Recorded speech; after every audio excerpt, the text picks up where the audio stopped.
Okay, you win. We will practice and play on the other field. Several years ago I coached a kids' soccer team. It was a community recreation league with volunteer coaches with a focus on fun and equal playing time. There were 2 fields next to a school.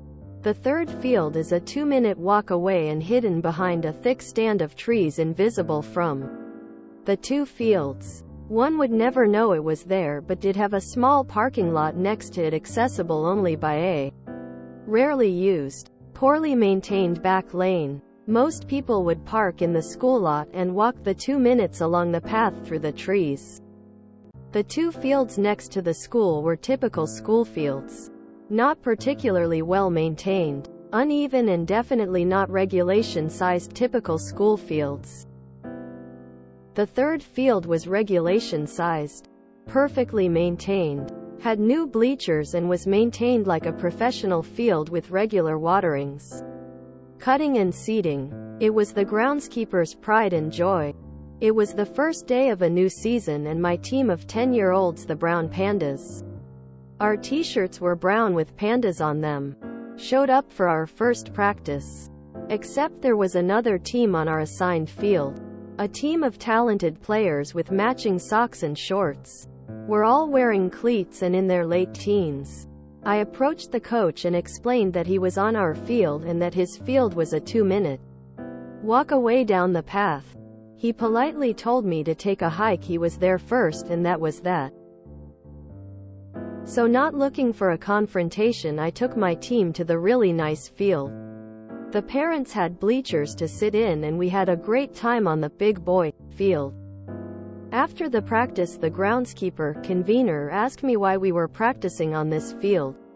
I told her what happened with the other coach. She told me she asked the other coach to switch field also. He told her to get stuffed and that was his field. 2 days later at our second practice his team was on our field again. The convener called me over to talk to her and the other coach. She stated, just to confirm, for the rest of the season you are switching fields with the Brown Pandas on the far field and your team on this field here? Quote, yeah, this is our field and the little kids will be on the far field. He looked at us arrogantly. Fine by me, I stated, grabbed my big net sack of balls and trudged over to the professional field. 2 glorious weeks passed when during practice the other coach came over with his team and saw our field. He approached me and told me that we needed to switch fields. I laughed in his face, go get the convener over so we can discuss. I turned my back on him and probably did something like tie a kid's shoe or dry some tears. Remember, they were 10-year-olds. His team started trying to use our field. One of the Brown Pandas was scared of the bigger kids and started crying. A couple of parents stepped in and started shooing them away before one of the 10-year-olds got hurt. He returned with his entire team and the convener. She was beaming. She asked him if he remembered our conversation of 2 weeks ago.